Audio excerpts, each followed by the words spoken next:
주식 유튜버가 보는 지옥에 대한 해석 그리고 관련주까지 이야기를 해보도록 하겠습니다. 뭐 나왔다고 했을 때 이 생각이 들었죠. 제목 자체가 우선 마음에 안 드는 거예요. 야, 지금 코스피가 지옥인데 뭘 자꾸 이런 걸 봐 이러면서 트라우마 걸리게 이랬는데 막상 봤는데 재밌더라고요. 나름대로 저는 기대를 안 하고 봤는데 굉장히 괜찮았습니다. 실제로 지금 넷플릭스 개봉 24시간 만에 세계 1위를 차지했잖아요. 그만큼 저는 어떤 생각이 들었냐면은 오징어 게임이 첫 단추를 굉장히 잘 끼웠다. 강남스타일 이후 다음부터 계속 케이팝이 유행을 했었고 겨울연가 이후부터 수많은 드라마들이 해외로 진출을 했습니다. 그만큼 오징어 게임의 효과가 굉장히 컸다라는 거고, 앞으로 이제 지옥까지 성공하는 걸 봤더니 이제 그 다음에 더 많은 한국의 드라마들이 넷플릭스에서 1등을 할 수 있지 않을까, 전 세계로 퍼져나가지 않을까, 이런 생각을 했어요. 딱 그거 보자마자 드는 생각이, 야, 이제 홍대 땅 가격 많이 오르겠다, 이제 생각이 들었는데, 그거는 우리가 좀 투자할 수 있는 상황이 아닌 거고, 우선은 현실적으로 우리 주식 투자자들이 할 수 있는 방식으로 이야기를 풀어가도록 하겠습니다. 제가 봤을 때 한국 드라마들이 앞으로 세계 1위를 더 많이 차지할 거라고 저는 확신을 하거든요. 그러면 앞으로 투자할 거리들이 굉장히 많이 보이겠죠. 특히 지옥은요, 왜 그러냐면 오징어 게임보다 훨씬 더 한국적이에요. 오징어 게임은요, 현실의 사람들을 데리고 갑니다. 게임장으로 데려가서 스토리를 이뤄요. 근데 그 게임장은 한국적인 모습이 아니죠. 그냥 전 세계에서나 볼 수 있는 굉장히 독특한 모습이 나온 거고요. 이 지옥이라는 드라마는 배경 자체가 계속 한국을 배경으로 돌아갑니다. 그렇기 때문에 이제 지옥이라는 거를 본 시청자들은 다음 한국 드라마를 봤을 때 그 배경들이 그렇게 어색하지가 않아요. 되게 친숙하기 시작하고, 그러면 사람들이 몰입도 있게 볼 가능성이 높다라는 거죠. 이렇게 되면은 세계 시청자들이 이제 한국의 배경을 이제 자연스럽게 좋아하게 될 것이다 생각하는 거예요. 지옥은요, 영화 구조상 굉장히 유리한 조건을 가지고 있어요. 흥행할 수밖에 없는 요소를 지었는데 가장 매력적인 요소를 가지고 있죠. 신, 그리고 저승사자, 지옥이라는 것을 가지고 스토리를 만듭니다. 드라마 도깨비가 흥행했던 요소 중에 하나가, 물론 잘생겨서도 있었겠지만 기본적으로 이 저승사자, 도깨비, 그리고 이제 지옥, 저승, 사후세계에 대한 이야기를 스토리를 푸니까 사람들이 굉장히 관심이 많죠. 신과 함께라는 영화도 성공했던 이유 중에 하나가 그 구조를 차용했어요. 이 구조는 사람들이 인류 기원부터 계속하던 고민들이에요. 과거에도, 현재에도, 미래에도 국적에 상관없이 어린아이, 성년, 노인층 모두가 다 갖는 고민인 거죠. 왜 죽어야 하는가? 죽은 다음에는 어디로 가는 것인가? 그러니까 사람들의 몰입도가 확 들어올 수가 있습니다. 이집트의 피라미드라던가 잉카 문명이라던가 그리스의 철학 모두 이 죽음이라는 거에서 궁금증에서 시작돼서 탄생한 것들이잖아요. 그렇기 때문에 이 소재는 앞으로도 굉장히 쓸만하다. 그럼 지옥이라는 거는 지금 시즌 1에서 이 저승사자들의 정체를 말하지 않았잖아요. 시즌 2에 나오겠는데, 시즌 2, 시즌 3, 시즌 4, 시즌 5 나올 때까지 시리즈물로 계속 나갈 수 있는 소재를 가지고 있다는 거죠. 그러다가 후반부의 내용을 한번 꿨어요. 이거 보니까 어떻게 했냐면, 죄가 없는 아기가 왜 지옥의 예고를 받았는가? 그리고 이게 또 한번 또 꼬이죠. 또 한번 이제 또 결말을 얘기할 수는 없으니까. 또 시청 시간이 길어지게 되면 넷플릭스 자체에서 추천을 해주는데, 추천을 다 많이 해줘요. 그러자마자 1화부터 6화까지 계속 넘기게 돼요. 이거 계속 재생 궁금한 거예요. 이 몰입도가 잘 떨어지지 않더라고요. 두 번째는 뭐냐면, 현실 자체를 지옥으로 만들고 있는 사람들이 있어요. 이 구조가 되게 중요한 게, 사람들이 이걸 보면서 드라마가 지옥이 아니라 지금 내가 살고 있는 세상이 지옥이구나 라는 거를 느끼면서 이 게임 캐릭터들, 스토리에 내가 더 몰입도가 강하게 들어가는 거죠. 여기서는 약간 종교라는 거를 차용하게 되는데, 이 종교라는 거는 굉장히 많은 것들을 은유법으로 포함하고 있습니다.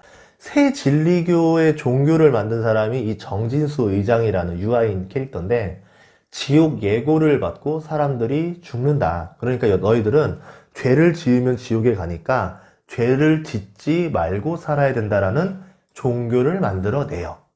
이 사람의 의도가 여기까지인 것 같아요. 더 이후에는 시즌2를 봐야 알 수 있겠지만, 시즌1에서는 어쨌든 유아인은 굉장히 순수한 의도로 종교를 만들어냅니다. 그런데 2대 의장 김정칠부터는 바뀌죠. 어떠한 대가를 받죠. 민혜진 변호사를 없애는 대가로 2대 의장 자리를 받기로 거래를 틉니다. 그럼 그 거래를 대가로 이제 뭐 하냐면 난 종교를 쥐었으니까 이 종교를 가지고 권력과 돈을 쥐겠다. 전 국민의 절반 이상이 이제 이 종교를 믿게 되면서 이제 파워를 얻게 되잖아요. 방송국이라는 곳보다 더 힘을 쓰는 곳이 돼버렸습니다. 그리고 종교 유지를 위해서 필요한 것들은 다 제거를 하는 무서운 짓까지 벌이고 있죠. 이게 지금 과연 영화에서나 나올 스토리인가? 방금 말했지만 종교라는 것만 차용한 거지 권력자, 돈과 권력을 쥔 사람이라는 내용을 그대로 넘겨왔을 때는 이거는 현실에서도 좀 벌어지고 있는 일이라는 거죠. 근데 이게 우리나라 현실뿐만 아니라 전 세계적으로 아마 각자의 상황에 맞는 권력자들이 떠오를 거예요. 그러면서 몰입을 하게 되는 거죠. 이 구조를 가져왔다는 거예요. 세 번째가 미디어와 뉴 미디어의 위력을 보여줬는데요. 우선은 화살촉이라는 게 나오죠. 막 이러면서 화살촉 막 이러잖아요. 자, 근데 이러는데 새 진리교와 같은 철학을 공유하는 유튜버예요. 권력자들과 같은 철학을 공유하는 언론, 유튜버. 그러니까 어떻게 보면은 권력단체가 뭔가 하고 싶은 일이 있으면은 그걸 여론을 모으거나 언론을 모아서 원하는 방향으로 왔다 갔다 해주는 실질적인 행동대장 역할을 언론이 하고 있다. 그게 요새는 뉴 미디어들. 아마 이 영화에서 말하고 싶었던 건 어디까지인지 모르겠지만 아마 미국에서 생각할 때는 이게 빅테크 업체까지도 넘겨볼 수 있지 않을까. 뭐 SNS라던가 이런 것까지 생각을 해보겠죠. 이 화살촉 같은 경우는 극과격단체의 대장인데 좌표를 찍어줍니다. 리더가 좌표를 찍어줘요. 여기 공격하세요. 보내버리세요. 그러면은 추종자들, 이 유튜버를 보는 시청자들이 막 가서 폭력을 휘두르고 다 망가뜨리고 오죠. 한 사람을 죽이는 것까지도 과감하게 행동을 해버립니다. 조커라던가 뭐 이런 할리퀸이라던가 이런 것들을 보면은 굉장히 과격한 분장을 하잖아요. 그게 미국 정서에서도 봤을 때 어색하지 않은 정서라는 거죠. 그래서 굉장히 매력을 느꼈을 거다라고 보고 있고, 실제로 저는 이걸 보면 어떤 걸 느꼈냐면 예전에 야인시대에서 나오는 동대문 사단, 그리고 히틀러의 SS 친위대처럼 반대파를 제거하는 과격단체로 활용을 했다. 권력이. 이렇게 보고 있죠. 이를 추종하는 무리들이 과격한 행동을 하면서 진실을 오히려 억누르는 데 활용하고 있다. 우리가 알고 있는 진실을 보도해야 되는 미디어, 언론의 자유들이 오히려 몸집이 커지면서 진실을 억누르는 데 활용되고 있다. 굉장히 많은 메시지를 던지고 있다는 생각을 합니다. 방송국이라는 거는 돈과 권력을 쥔 이제 새 진리교에 의해서 움직이는 존재로 전락해버렸죠. 뭐 항의조차 제대로 하지 못하고 그거에 대해서 답답해하는 사람이 이제 나와버리는 일도 벌어졌죠. 결국 뭐냐면 미디어든가 뉴 미디어도 모두 돈과 권력에 저항하지 못하는 존재다. 권력과 돈이 세상을 움켜쥐고 있다. 이렇게 보는 겁니다. 근데 그 돈과 권력을 만들어준 게 뭐냐면 결국은 대중들이다. 처음에 새진리교도 힘이 없었어요. 그런데 뭔가 언론에서 퍼포먼스라든가 이 쇼를 본 다음에 어떻게 됩니까? 그 종교를 믿는 사람들이 확 늘어났죠. 그럼 이제 권력이랑 돈도 뭡니까? 사람들한테 무언가를 보여주고 나니까 이제 이 사람들이 믿는 사람들이 급속도로 늘어났고, 이 사람들은 이제 뭐 하는 거예요? 법이나 질서 같은 건 다 무시하고 그 종교가 하는 과격단체나 이런 것들을 옹호해 주죠. 나중에 결말에서는 그게 이제 바뀌게 되는데, 그 전까지는 사람들이 이 돈과 권력자를 무조건 추종하는 세력들이 되면서 법과 질서가 없는 세상을 만들어 버립니다. 근데 이게 지금 현실과 과연 다르다라고 할 수 있을까? 그렇지 않다라는 거죠. 네 번째는 풀리지 않는 의문들이에요. 이게 끝까지 가면서 스토리를 잘 이끌어 갔어요. 죄를 짓는 자만 죽는다? 아니었다라는 거죠. 그렇지 않은 경우도 나오면 사람들이 뻔한 스토리가 아니네? 이거 뭐지? 이렇게 봤고, 두 번째가 예고를 받으면 무조건 죽는다? 이랬어야 되는데 그렇지 않은 경우가 또 발생을 해요. 이거 뭐야? 왜 예고를 받았는데 얘는 왜 안 죽어? 이러면서 또 시즌2에 대한 궁금증을 가져가죠. 저승사자들에 대한 궁금증도 있는데 저는 이걸 느꼈어요. 이 저승사자가 아닌 것 같아. 약간 이건 조작 아닌가? 이런 의심으로 끝까지 봤는데 아직까지 해결이 안 나면서 어쩔 수 없이 시즌2를 봐야 되겠어요. 모두가 보는 앞에서 발생하는 초자연적인 현상이다라고 자꾸 주장이 몇 번 나왔었고요. 그리고 아니다, 이거는 저승사자다 라고 주장하는 존장이 있는데, 이게 사이비 종교의 행각일 수도 있다라는 거예요. 사이비 종교가 원하는 타이밍에 원하는 애들한테도 이게 나타나더라는 거죠. 그래서 제가 느꼈던 건 이거 혹시 집단 환각이나 최면을 활용하는 것들이 아닐까라는 의심을 한번 가져봤습니다. 그렇게 되면 시즌2에서는 그게 떡밥으로 나올 수도 있다라는 거죠. 이러한 의문들이 풀리지 않는 상태로 시즌1 끝까지 쭉 끌고 가면서 사람들은 계속 볼 수밖에 없었고, 시즌2도 이제 아마 나오게 되면 아마 1위를 찍지 않을까. 킹덤에 이어서 꽤 또 굉장히 재밌는 시리즈가 나오지 않을까. 이렇게 생각을 했습니다. 이제 관련주 찾아야 되죠. 주식 투자자가 제가 봤으면 관련주 찾아야 되겠죠. 어쩔 수 없어요. 저도 보는 순간부터 계속 관련주가 머릿속에 맴맴 돌았는데 검색을 하면서 봤거든요. 첫 번째 뭐냐면 이거는 뭐 클라이맥스 스튜디오가 만들었기 때문에 제이 콘텐츠리가 뭐 가장 수혜주가 아니겠는가 봐요. 클라이맥스 스튜디오는 JTBC 스튜디오가 이제 인수를 한 곳이고요. JTBC 스튜디오는 제이 콘텐츠리가 보유하고 있습니다. 제이 콘텐츠리는 JTBC 뭐 방송국이라던가 그리고 이제 메가박스 거기에 이제 스튜디오 JTBC 스튜디오 같이 해서 제작사를 가지고 있는데요. 앞으로 스튜디오 드래곤, 제이 콘텐츠리 이 양대 축이 굉장히 이제 투톱으로 뛰면서 우리나라의 많은 콘텐츠를 해외로 수출할 겁니다. 그래서 주목해야 되는 주식들 중에 하나고, 그런데 배우들을 보면요 힌트가 좀 있어요. 유아인이라던가 박정민 소속사는 상장된 회사가 아니지만 유아인의 소속사는 나름대로 주식 투자자가 눈여겨봐야 될 수도 있을 것 같아요. 거기는 굉장히 매력적인 배우들을 보유하고 있는데 이 회사가 하고 있는 스타일 방식이 굉장히 독특합니다. 앞으로 다음에 나오는 어떤 제작 방송들에 대해서 다른 제작사랑 협력 형식으로도 많이 가는 것 같아요. 그것을 보면 좋을 것 같고요. 김현주 씨 같은 경우는 YNK 엔터테인먼트 소속인데 여기가 IOK에 인수가 되면서 수혜주가 아니냐 뭐 이런 이야기들도 나오고 있고, 류경수 씨 같은 경우는 이태원 클라스에서 인지도를 넓혔었는데 이번에도 굉장히 또 많은 열연을 펼쳤죠. 스튜디오 산타클로스 소속입니다. 근데 보통 주연 배우가 있는 곳에 주가가 더 집중되는 경향이 있어서 뭐 만약에 제이 콘텐츠리가 없었다라고 하면은 아마 IOK가 조금 수혜를 보지 않았을까 싶긴 합니다. 그래도 직관적인 주식을 뽑자라고 하면은 아무래도 제작사인 제이 콘텐츠리가 가장 직관적일 것 같아요. 주식 투자할 때 수혜주를 계산하는 방식 중에 하나가 가장 많은 대중들이 직관적으로 생각하는 거에 투자하는 겁니다. 최근에는 특수효과 회사도 각광받고 있어요. 어떻게 보면 제작사보다 주가가 더 많이 올랐습니다. 지옥에서는 저승사자들의 특수효과로 등장하기 때문에 중요도가 좀 굉장히 높아요. 그래서 아마 특수효과 회사도 많이 주목을 받을 것 같아요. 지리산 같은 경우는 오히려 특수효과의 이질감 때문에 악평이 높아졌는데 이번 지옥은 괜찮을 것 같아요. 시각 특수효과 업체 덱스터가 이제 색교정이랑 보정 작업을 했는데 뭐 괜찮았던 것 같습니다. 그래서 여기도 주목을 받지 않을까 이렇게 보고 있고요. 문제는 이 둘 다 주가가 너무 올랐다라는 게 문제거든요. 기대감으로 상영 전부터 주가가 이미 올라놓고 시작을 했습니다. 뭐 지리산 때도 마찬가지였었죠. 제이 콘텐츠 같은 경우는 오징어 게임 상영 이후에 지금 50%가 올랐고요. 덱스터는 오징어 게임 상영 이후에 215%가 상승했어요. 뭐 위직 스튜디오 같은 회사들도 굉장히 많이 올랐고, 시즌1이 성공했기 때문에 시즌2에 대한 기대감이 더 생겼을 거예요. 정치에 비해서 똥볼을 좀 찼던 제이 컨텐츠리가 간만에 대박 시리즈를 좀 내면서 나름대로 좀 계속 좋은 시리즈를 낼 가능성이 높아졌고 기대감이 더 더해질 가능성도 있습니다. 그렇다고 해도 단기적으로 오르는 주식들은 조심해야 되는데, 왜 그러냐면 뭐 하루 이틀은 상승할 수 있어요. 상승하다가 어느 날 갑자기 차익 매물이 대량으로 나오면서 확 떨어져요. 근데 그 타이밍을 아무도 모른다라는 거죠.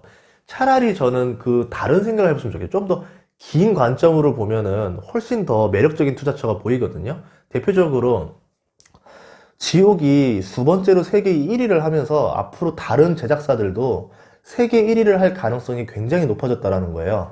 이 관점으로 투자를 하셨으면 좋겠어요.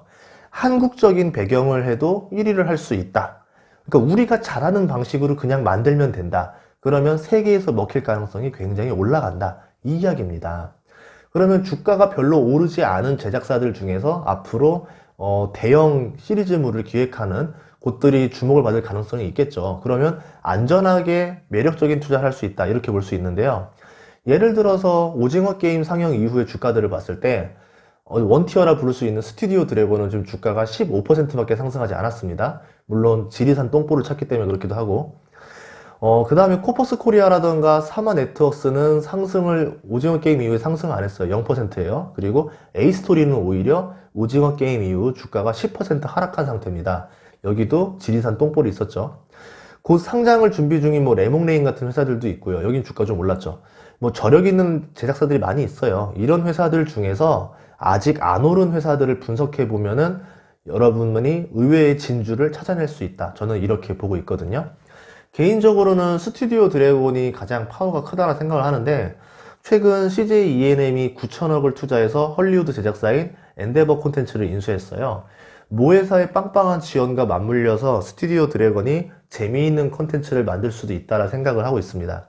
그리고 이 수혜를 가장 많이 받을 수 있는 회사 중에 하나가 의외로 저는 CJ 제일제당이라 생각을 해요. 콘텐츠로 CJ 제일제당의 주력 제품을 밀어줄 수 있다라 보거든요. 왜냐하면 CJ 같은 경우는 문화를 수출하면서 음식도 세계화를 하겠다라는 철학을 가지고 있기 때문에 분명히 이 컨텐츠의 힘으로 음식을 밀어줄 겁니다.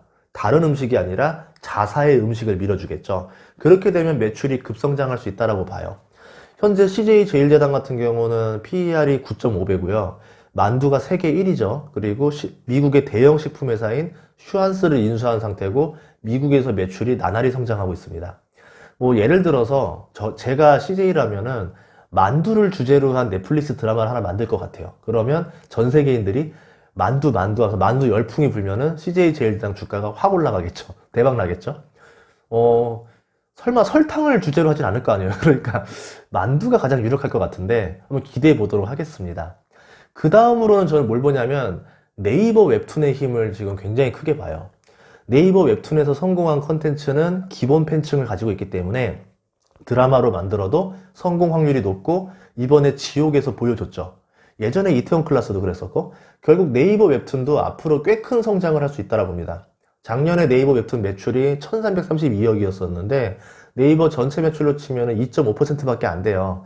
하지만 이 지금 웹툰 시장에서 해외 매출 1%를 차지하고 있고 세계 1위 웹소설 플랫폼인 것도 인수를 했고요. 그래서 세계에서 웹툰, 웹소설 플랫폼 1위 플랫폼을 둘 다 가지고 있습니다. 여기에다 문피아라는 것도 있는데 문피아 지분도 56% 이상 보유했거든요. 이게 팬덤 기반이라 여기도 성장 가능성이 있을 거예요. 그리고 동남아 지역에 있는 미디어 업체들한테도 굉장히 많이 투자를 하고 있습니다. 이런 것들을 봤을 때 향후에 글로벌 성장성이 빠르게 일어날 수 있다라고 보고 있고 지금 EV 에비타를 봤을 때 33배예요. 뭐 싸진 않습니다. 하지만 영업이익 상승률이 연 28%로 지금 기대가 돼요. 그래서 PEG로 보면은 적정한 수준이 나와요. 거의 한 1.2배 정도 나옵니다. 앞으로 한국 콘텐츠 시장이 급격히 커질 거를 본다라고 하면은 이 네이버의 주가가 비싸다라고 말할 수는 없다라는 거죠. 성장성이 워낙 빠르기 때문에. 이렇게 해서 지옥에 대한 저의 어떤 생각과 그리고 관련주에 대해서 알아봤는데요. 기본적인 컨텐츠들과는 좀 차별화를 두기 위해서 저만의 의견들을 많이 넣었습니다. 그러니까 여러분들도 많은 컨텐츠를 보시면서 여러분만의 철학에 맞는 투자를 하셨으면 좋겠고요. 넷플릭스 오리지널 드라마 지옥이 세계 1위로 2달 만에 한류 콘텐츠가 정상에 올라서는 걸 봤을 때 이거는 정말 의미 있는 일이라 생각을 하고 앞으로 더 많은 콘텐츠들이 세계 1위를 할 거라고 봅니다. 마치 2015년에 한국의 제약사들이 세계로 기술을 수출하면서 PER이 급격히 올라가고 주가도 레벨업을 했던 시절이 있었거든요. 저는 지금 그 시기라고 봐요. 그래서 우리가 굉장히 큰 일을 이뤘고 앞으로 한류 콘텐츠가 전 세계를 울릴 수 있을 것이다. 이제 많은 코로나 끝나고 나면 많은 관광객들이 한국으로 몰려오지 않겠는가 이렇게 봅니다. 그러면 호텔 신라 사야 되나? 아무튼 뭐 이렇게 수혜주들을 연장해서 보면은 드라마를 봐도 되게 재미있게 볼 수 있을 것 같아요. 내가 드라마를 보는 게 아니라 나는 돈을 벌기 위해서 지금 드라마를 보고 있는 거다. 이렇게 핑계를 댈 수 있잖아요. 그러니까 여러분들도 투자랑 생활의 주변 것들을 같이 생각해 보시면 좋을 것 같습니다. 코스피가 지옥인데 드라마 지옥이 코스피 3000을 구원해줄 구원 투수가 되면 좋겠습니다. 구독과 좋아요 부탁드리겠습니다. 감사합니다.